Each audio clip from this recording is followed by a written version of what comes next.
Party क्या हाल चाल है। रुद्र एकेडमी में बच्चों आपका स्वागत है।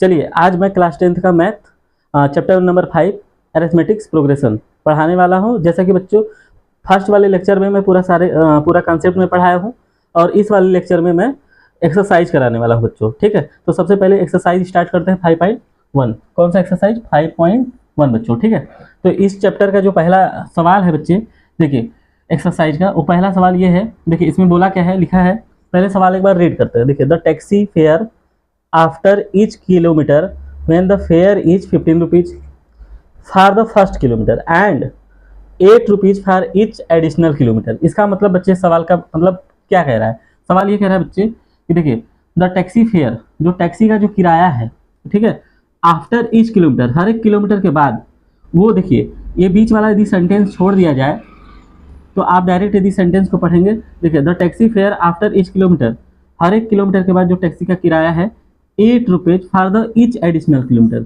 हर एक एडिशनल किलोमीटर के लिए कितना है बच्चे? 8 रुपये है। लेकिन उसके पहले जो ये एक्स्ट्रा इन्फॉर्मेशन दिया है, इसका मतलब क्या है? देखिए इसमें लिखा है when the fair is 15 rupees for the first kilometre. इसका कहने का मतलब ये है कि जो पहले किलोमीटर का जो खर्चा है, देखिए यदि कोई टैक्सी वाला है, ठीक, अब ये टैक्सी वाला जो है पहला किलोमीटर जब जाएगा, फर्स्ट किलोमीटर जब जाएगा, ठीक है, तो ये फर्स्ट किलोमीटर के लिए कितना चार्ज कर रहा है बच्चे? इसमें दिया है 15 रुपीज। कितना दिया है? 15 रुपीज। ठीक है, तो यहाँ पे लिखेंगे the taxi fair for the first kilometre कितना दिया है सवाल ने? 15 रुपीज। इसका मतलब बच्चे ये है कि जब भी यदि फर्स्ट के लिए दे तो इसका मतलब कि इसका जो कोई भी अरिथमेटिक्स प्रोग्रेशन होता है तो उसका फर्स्ट टर्म दे दिया। इसका मतलब फर्स्ट टर्म कितना हो गया? 15 रुपये। कितने? 15 रुपीज। ठीक है, उसके बाद बोल रहा है कि the taxi fare after each kilometre, हर एक किलोमीटर के बाद 8 rupees, 8 for the each additional kilometre. यदि इससे 1 किलोमीटर और आगे जाएंगे तो उसका 8 रुपये बढ़ जाएगा। ठीक है, कितना चार्जेस हो जाएगा? एडिशनल चार्ज 8 रुपये। इसका मतलब ये है कि यदि पहले किलोमीटर जाएगा तो 15 रुपये लेगा, नेक्स्ट सेकेंड किलोमीटर जाएगा तो 8 रुपये बढ़ जाएगा। तो इसका मतलब 15 + 8 कितना हो जाएगा? 23। इसी तरीके से नेक्स्ट किलोमीटर बढ़ाएगा तो थर्ड, इसका मतलब कि 1 तो 3 किलोमीटर जाएगा, तो इसका मतलब पहला किलोमीटर का 15, फिर नेक्स्ट का 8 लेगा, फिर नेक्स्ट का 8 लेगा। तो इसका मतलब इस हिसाब से देखा जाए तो बच्चे कितना हो जाएगा? टोटल 31 रुपीज लेगा। तो इस तरीके से आप इसको फार्मूले से भी लगा सकते हैं। जैसे फार्मूले में आप पढ़े थे, जनरल फार्मूला पढ़े थे, an = a + n - 1 × d।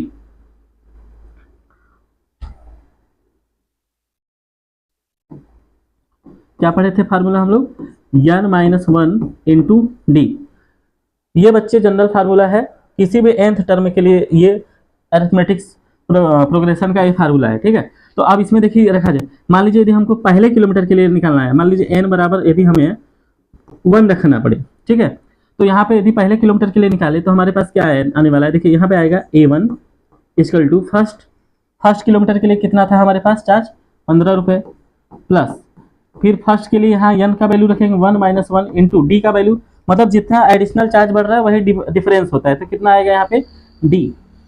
तो यहाँ पे आ जाएगा 15 + 1 - 1, ये 0 हो जाएगा, 0 × 8 = देखिए यहाँ 15 प्लस ये 0 आ जाएगा।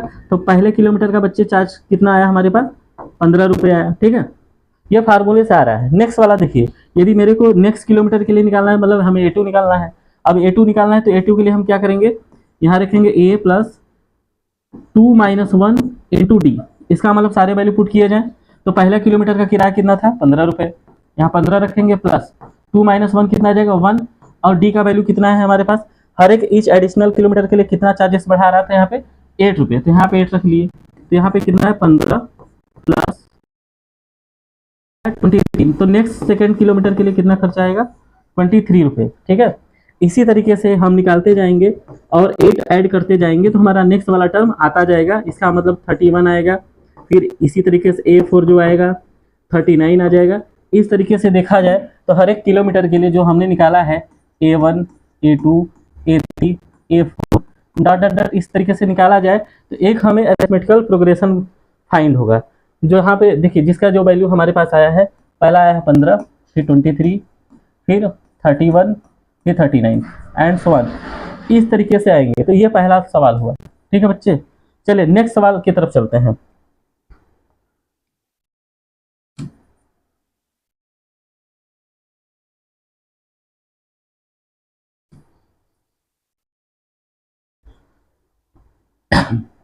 चलिए बच्चे नेक्स्ट सवाल पढ़ते हैं। देखिए नेक्स्ट सवाल हमारे पास क्या लिखा है, इसको समझेंगे। देखिए the amount of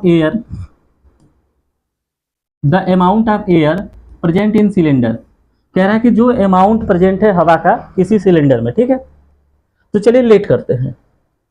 let the amount of air present in the cylinder. मान लीजिए हमने सिलेंडर बना दिया, इस सिलेंडर में जो एयर प्रेजेंट है मान लेते हैं यक्स लीटर है। कितना है बच्चे? X litre. ठीक है, अब आगे क्या बोलता है, कह रहा है when a vacuum pump remove 1/4 of the air. जब इसमें जो वैक्यूम पंप है उसमें हमें हर बार कितना क्या कर रहा है, 1/4 वॉल्यूम एयर का निकाल ले रहा है। इसका मतलब यदि हमारे पास मान लीजिए x लीटर एयर है तो इसका x/4 पार्ट, ठीक है, x/4 पार्ट रिमूव कर लिया जा रहा है। तो रिमूव करने के बाद हमारे पास सिलेंडर में कितना बचेगा, तो इसका मतलब निकालना पड़ेगा। तो x - x/4 करेंगे तो बच्चे आएगा 4x - x डिवाइडेड बाई 4। तो इस तरीके से आएगा 3x/4। जो रिमेनिंग एयर होगा हमारे पास, रिमेनिंग एयर जो सिलेंडर में प्रेजेंट होगा बच्चे हमारे पास कितना हो जाएगा, 3x/4 प्रेजेंट होगा। तो आगे सवाल पढ़ते हैं। देखिए कह रहा है remaining in the cylinder at time, किसी भी टाइम के लिए ये हर बार 1/4 पार्ट निकाल देना है। तो फिर इस तरीके से कितने आएंगे, तो इसको हम सॉल्व करेंगे। ध्यान से बच्चे देखिए। तो देखिए सबसे पहले हमारे पास कितना था, x था, तो हमारे पास a1 कितना आया, x। फिर a2 कितना आया बच्चे हमारे पास, हर बार जो भी सिलेंडर में हमारे पास एयर प्रेजेंट है उसका x/4 मतलब 1/4 पार्ट रिमूव करना है। तो इसका मतलब x का 1/4 पार्ट हो जाएगा x/4, इतना रिमूव करना है। तो इतना पार्ट जब रिमूव किया तो हमारे पास रिमेनिंग कितना बचा, a2 आया 3x/4। ठीक है, इसी तरीके से यदि हमें a3 निकालना है बच्चे, तो इसका मतलब अभी हमारे पास जो सिलेंडर है, ठीक है, अभी जो हमारे पास सिलेंडर है, सिलेंडर में एयर कितना प्रेजेंट है, हमारे पास एयर कितना प्रेजेंट है इस टाइम, 3x/4। तो इसका फिर इसका 1/4 पार्ट रिमूव करना है। तो इसका 1/4 पार्ट यदि रिमूव किया जाए तो निकालना पड़ेगा 1/4 पार्ट ऑफ 3x/4। इसका पहले 1/4 पार्ट निकालिए तो देखिए क्या आ जाएगा, 1/4 ऑफ का मतलब मल्टीप्लाई होता है 3x/4। तो यहाँ पे आ जाएगा बच्चे 3x/16। तो इसका मतलब इतना पार्ट हमें क्या करना है, नेक्स्ट टाइम फिर रिमूव करना है। तो चलिए रिमूव करिए। आफ्टर रिमूविंग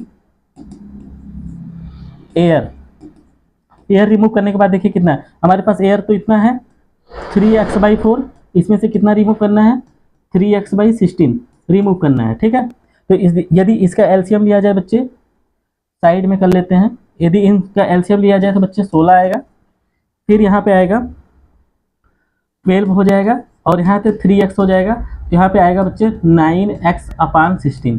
तो कितना आ जाएगा बच्चे, a3 हमारा कितना आ जाएगा, 9x/16। ठीक है, तो इस तरीके से हमारा आता चला जाएगा। ठीक है, तो इसको भी हम लोग चाहे तो जनरल फार्मूले के तरीके से लगा सकते हैं। ठीक है, चलिए नेक्स्ट सवाल देखते हैं। ठीक है,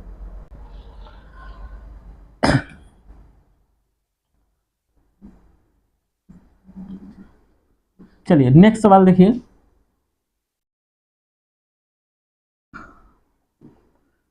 चलिए देखिए नेक्स्ट सवाल यहाँ पे लिखा है, देखिए the cost of digging well.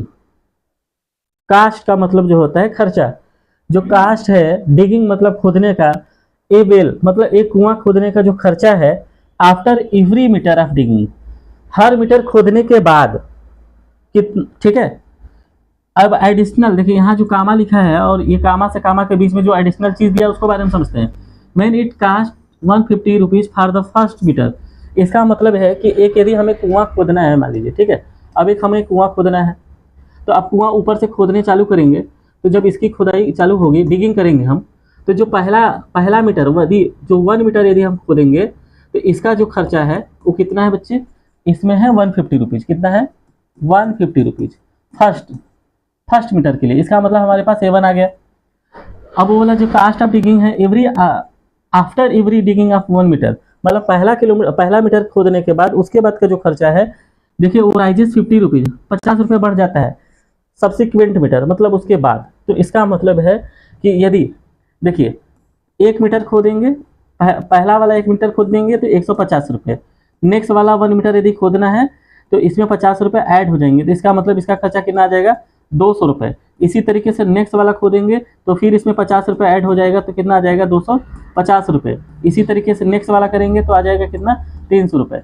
इस हिसाब से देखा जाए तो A1 हमारे पास आया 150, A2 आया हमारे पास 200 और A3 आया हमारे पास 250, A4 कितना आया बच्चे, 300। तो इस तरीके से एंड सो ऑन आता जाएगा, ठीक है। इसी तरीके से नेक्स्ट लास्ट सवाल देखिए हमारे पास, एक्सरसाइज 5.1 का पहला सवाल का लास्ट एक्सरसाइज देखिए। The amount of money in the account every year when 10,000 is deposit at the compound interest eight 8% annum. इसमें ये बोला है कि जो अमाउंट ऑफ मनी है अकाउंट में हर एक साल, ठीक है, किस हिसाब से डिपॉजिट हुआ है, 10,000 रुपये डिपॉजिट किया गया है कंपाउंड इंटरेस्ट से 8% पर एनम, मतलब कि हमें हर एक साल का कितना परसेंट हमें देना पड़ेगा इंटरेस्ट, 8 रुपीज़। तो देखिए चलिए यहाँ पे हम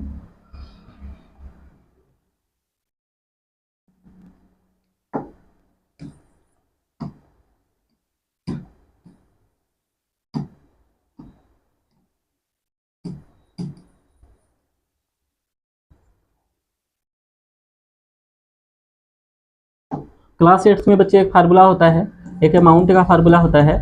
अमाउंट बराबर होता है P + 1 + R upon 100 power n। ये हमारे पास एक फार्मूला है बच्चे, ठीक है। तो देखिए यहाँ पे जो अमाउंट हमारे पास जो हम लोग का प्रिंसिपल वैल्यू है वो कितना दिया गया है यहाँ पे, 10,000 रुपये। कितना रुपीज, 10,000, ठीक है। तो मान लीजिए पहले साल के लिए, देखिए यदि हमें पहले साल के लिए निकालना हो अमाउंट, तो पहले साल के लिए A1 निकालेंगे तो यहाँ पे आ जाएगा P का मतलब आ जाएगा 10,000, फिर 1 और रेट ऑफ इंटरेस्ट आपको पता है कितना है, 8% डिवाइडेड बाई कितना हो जाएगा, 100। यहाँ पे पावर पहले साल के लिए 1 रहेगा। इसी तरीके से नेक्स्ट ईयर के लिए निकालना है तो यहाँ n का वैल्यू कितना हो जाएगा, 2 हो जाएगा। तो नेक्स्ट साल के लिए देखिए कितना आ रहा है हमारे पास, 1 + 8 अपॉन 100 पावर 2 हो जाएगा। इसी तरीके से बच्चे हमारे पास A3 निकालना होगा तो A3 के लिए 10,000 1 + 8 डिवाइडेड बाई 100 पावर 3 हो जाएगा, ठीक है। तो जैसे जैसे हमारा A1 A2 A3 निकालना है यहाँ पे ईयर बढ़ता जाएगा, तो ये हर एक साल के लिए हमारा कंपाउंड इंटरेस्ट के साथ हमारा जो अमाउंट आएगा इस तरीके से आते चला जाएगा, ठीक है बच्चे। Thank you.